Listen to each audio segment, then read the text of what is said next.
আমাদের মনিরামপুরে এদের সুকৃতি কুমার মণ্ডল বাংলাদেশ জনতা পার্টির চেয়ারম্যান, উনি একটা নির্বাচন কমিশনে একটা রিট করেছেন যে মনিরামপুরে 6টা ইউনিয়নকে আলাদা করে অবহেলা করে দিতে চাই। ইতিপূর্বে কিন্তু ষড়যন্ত্র হয়েছে।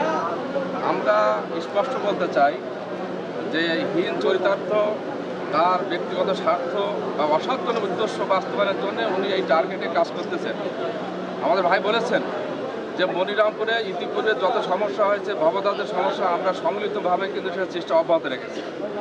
আমরা আগামীতেও জাতীয় একটা নির্বাচন হবে, সেই নির্বাচনে আমাদের কমিটমেন্ট হচ্ছে যে আমরা এই নির্বাচনে সম্মিলিতভাবে সেখানে অংশগ্রহণ করব।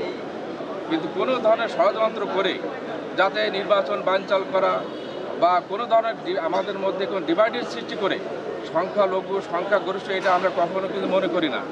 ইতিপূর্বে আপনারা জানেন যে আমরা 5 তারিখের পরে এসে সবাই নিয়ে তাদের মন্দির পর্যন্ত আমরা পাহারা দিয়ে তাদেরকে আমরা নিরাপত্তা জোরদার করেছি।